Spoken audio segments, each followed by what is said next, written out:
Arsenal belongs to Bukayo Saka. There can be no doubt about it. He's the star boy, the man who can do no wrong. His consistency is just remarkable. And something almost as remarkable has been the shift in opinions regarding the man slightly in front of him. Before the season began, I said this: 91 goals scored, second to City's 96. There is room for improvement there, sure, but I think they have what it takes to make those improvements in-house. This was said for good reason.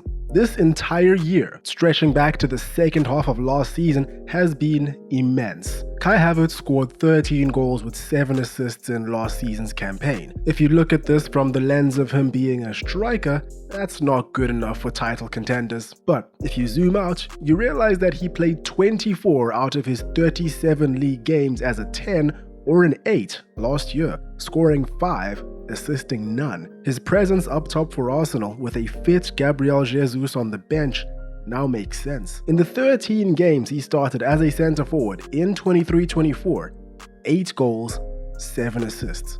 This current season is no different. This is Kai Havertz's heritage. Just the other day, he scored in his 7th consecutive home game for Arsenal in all competitions and performed over and above what's expected as a leading man. From being labelled as the worst signing in the Arteta era and written off by even Arsenal fans, he's become one of the players that will be key to getting this team over the line.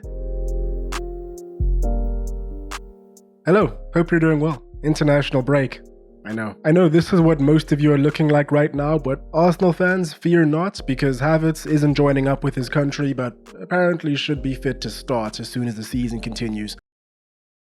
Quite a coincidence. So let's get right into it. This is what we're dealing with when it comes to Kai Havertz. A man of 1.93 meters. That's about 6'4". In 2019, the Bundesliga clocked him as the 4th fastest man in the league with a top speed of 35 kilometers per hour, or 21.7 miles per hour. From how he runs at times, I wouldn't say he's gotten any slower over the years. When he's off the ball, he runs like some sort of possessed monster, and he always has done. In this season's Champions League, he's averaged over 11.5 kilometers covered per game. That's slightly higher than Declan Rice, an out-and-out midfielder. And for comparison's sake, more than Fede Valverde. At Leverkusen, he was their top scorer in both of his final 2 seasons with the club and was only 5 goals off Robert Lewandowski for the Kicker Torjäger Kanone. It's a lovely word. It directly translates to kicker goal hunter cannon.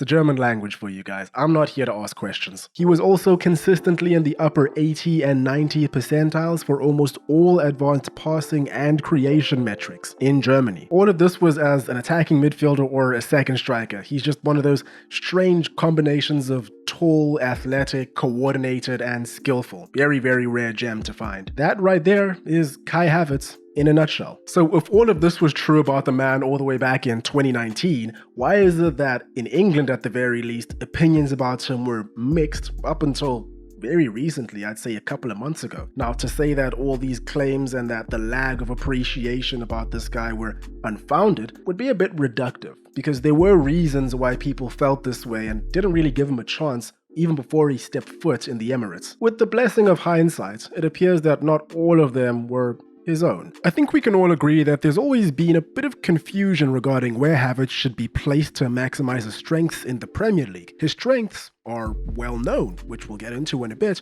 but he's so goddamn good at so many things that even Thomas Tuchel was a tad confused. I think, how do you see Havertz? Do you see him as a 9, a half 9, or a rotate? No 9. I'm still not sure. I see a kind of a bit of Dennis Bergkamp, Robin van Persie, Berbatov kind of player. Yeah. He can play in the half position, I think, because he has good runs, but he is also feels free from the 9. He said this back in March of 2021. This was obviously also known somewhat the world over, but particularly in Germany. He's the sort of player that fits more into a system rather than a position. Perhaps it's that ambiguity that led to him finding certain situations tough at Stamford Bridge. Havertz left Chelsea 2 years after Tuchel made this statement. In that time, he played pretty much across the midfield and attacking lines with varying levels of success, all while the club was in freefall. This man spent 3 years at Chelsea. His boss was ousted and almost assassinated. The club was sold in a shock move. They've gone through 5 different managers, technically 6 because he had Frank Lampard twice. Cruel and unusual treatment. At the time of making this video, Chelsea admittedly is looking a lot better, but they've had to offload and restock the entire club to get to this point. This is obviously my own fault, and I hadn't really taken the time to consider the perspective really consider the perspective of someone that was working for Chelsea during this entire period. You know, if they joined the club right before the takeover, they had just won the Champions League, things were going well, and then they go through all this craziness and chaos. Talk about a turbulent workplace. Reece James is the only remaining survivor, and he may never walk again. Towards the end, the position that seemed to stick the most for Havertz at the Bridge was the 9, mostly because Chelsea had problems up top, and other than scoring the only goal in the Champions League final, which is obviously huge, he had no such luck in impressing consistently. Initially, I don't think this was seen as too much of a problem because he was only 21 when he joined Chelsea, so still very young. Plus, he was versatile enough to always be able to have a starting position regardless of what's happening in the team, or be very close to having one. But as a 9 at the very least, he had his shortcomings. He had a goal-scoring touch before, but he wasn't really a box player, and now he was being asked to play in the box. He could carry the ball well, but sometimes would drop too far into the midfield to carry that ball, leaving nothing at the front. He pressed like a demon, but pressing alone doesn't always translate to goals, and because he was out of position quite a lot and Chelsea lacked structure at times, everything just seemed like chaos. Plus, his distribution and the flicks that he would do in and around the area, they took a hit too. But regardless of the initial opinions around him, everyone slowly started judging him as a 9 and pointed to the fact that he hadn't contributed too much in other positions just yet. His final year at Chelsea very nearly tanked his stock. 47 appearances, mostly as a centre forward, 9 goals. And then Arsenal signed Kai Havertz for £65 million in 2023. Chelsea signed him for 62. Chelsea made a profit on this guy? And what's that? The guy who flourished as a 10 3 years ago, but has been forced to play as a 9 ever since, is replacing Granit Xhaka, our 8/6 hybrid. Whether that was Arteta's intention or not, that's where Havertz played for the first couple of months he was at Arsenal, as a weird 8 or 6 hybrid at times. It led a lot of people to believe that this was indeed Arteta's intention. People weren't happy, and I haven't mentioned it yet, maybe I should have said it earlier, but this guy is the definition of a confidence player. The sort of player that teammates will give a consolation penalty to in a 4-0 win just to hype them up. But as he learned to appreciate his new teammates, his new club, his environment, expectations, things took a positive turn. He became better, stronger, faster.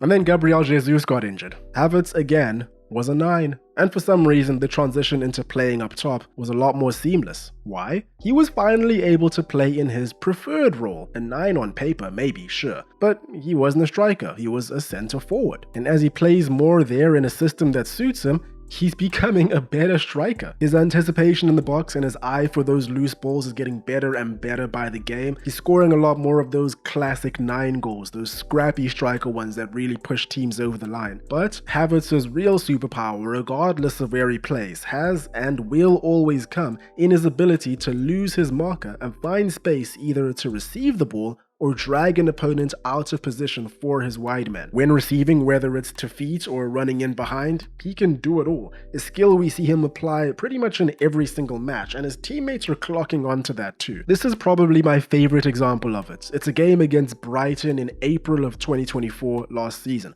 A very simple move. Jorginho is coming down the right side and spots Havertz. Havertz then fakes right, waits for the Brighton defender to look and take the bait, then he goes inside. Jorginho knows that this initial run is fake, he delays the ball, and the result is what looks like a simple cutback, but what was actually a near telepathic link-up. We've seen him do the same for Chelsea when the confidence is up, and his movement and everything like that, it doesn't have to be as subtle. Here he shows his pace against his old club, dusting Cucurella, who's too busy drinking Estrella, latches onto an Ødegaard through pass and finishes above Petrovic. And he celebrated. Oof. He gives Saka this pristine diagonal before he scored versus Spurs, showing his long ball chops. His pressing game obviously helps tremendously, averaging at least an interception every other game, and recovering almost 4 balls a game, putting him in the 96th and 93rd percentile for each stat amongst top 5 league attackers. All of this makes him so effective between the lines and also continues to blur the lines between him being a 9 and a 10. If I were to put it plainly, what's changed between Chelsea Havertz 9 and Arsenal Havertz 9 is structure, confidence, and a coach that knows how to get the best of him in his existing setup. And on the topic of the coach, we really do all need to praise Arteta and give him his credit for being open-minded enough to put Havertz in that position, despite the fact that he may not have done so well there in the past. Like I said, I think we can all kind of conclusively say that Arteta brought Havertz in to be a midfielder, but he had the awareness to pivot. Wolves. His back's to goal, controls, offloads for oncoming Saka, whose shot is unfortunately saved. Later, he gets his head on the ball to score Arsenal's first goal. Brilliant from Saka. Against Brighton, he heads back to help the defense, but makes his way forward when the ball is kicked up to Saka. He then sprints forward faster than anyone else, anticipating the forward ball, and finishes with a lob. The courage to leap into an oncoming Gianluigi Donnarumma for his headed finish against PSG. And then finally, the best goal that he scored for Arsenal this season, in my eyes at least, probably the most important one too. It came in a 3-1 win against Southampton, but Arsenal were down a goal at one point and needed some inspiration. He opens up a small bit of space and just curls it in off the left upright. When it's scored, he runs back to the halfway line and pumps up the crowd. So good. For the third goal, he gets into a stiff 50-50, wins the ball and plays it forward to Trossard on the floor for him to run forward. Saka gets all the plaudits for this game because he got 2 assists and also scored that third goal that, really settled the tie, as he should. He's the star boy for a reason. He was really good. But I was watching this game and Havertz was so good. He was just everywhere as a center forward. I couldn't believe it, particularly in that second half. None of this is good news for Gabriel Jesus though. Ever since coming back from that February injury, he's been second fiddle. It doesn't help that Jesus has never been particularly prolific in front of goal for Man City or Arsenal. Now, of course, he brings a lot more positive traits to the table, his tenacity, his aggression, all of that. However, Havertz brings those things to the table himself, and it can be argued, if you believe the stats at the very least, that he does almost all of those things better. In April, a couple of months ago, after Havertz moved over to striker and Jesus moved over to left nursing bed, Opta compiled a comparison of Havertz and Jesus per 90, and the results weren't particularly in Jesus' favor. Havertz was on target more with less shots taken. He created more opportunities with less touches taken. I bet Jesus wished Opta would cross out those findings. We're already seeing the rumor mill start to spin a little bit right now, so whether Arteta decides to opt for a 2-man attack with Jesus and Havertz, or maybe he pushes Jesus onto the wings, or maybe Jesus leaves entirely. Interesting to see what happens. Before we wrap this one up, some words on the current climate. People have been saying that Arsenal need to go out and get themselves a real true out-and-out striker that scores them 30 goals per season if they want to compete with Manchester City and win all those titles and trophies and accolades and all that. And yeah, there is truth to that, but that line of thinking tells me a couple things. It tells me, number one, that people are forgetting what the difference between an anomaly and a great striker is, and number two, people are greatly underestimating just how much Arsenal spread their goal-scoring load, is what I meant to say. This Nordic nemesis has distorted everything that is good and proper in this Premier League. 11 goals in 10 matches all round, and he hasn't even scored in his last 2 games. This is not normal behavior, and I wish he would just stop. It's almost like he doesn't even care about my feelings. Havertz has 6 in just as many. Not too long ago, these are the sort of numbers that we would look at and say that a striker is doing pretty damn well. Just over a goal every other game for a player that's not even a natural striker is far better than a lot of players that many of us would refer to as elite have ever scored in their entire careers. And remember that this guy does more than your average 9. Along with that, Saka, Trossard, Martinelli, and Havertz are all pretty much tasked with scoring goals for this team. Gabriel and Saliba are deadly at the set piece. Arsenal will score tons. If he stays fit and continues playing the ball that he's shown us that he can play up until now, this very well might be the year of the K9.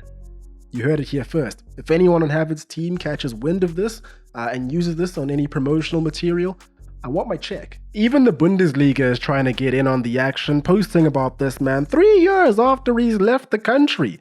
It's like that guy that has to remind everyone that they dated someone famous once. Let it go, bro.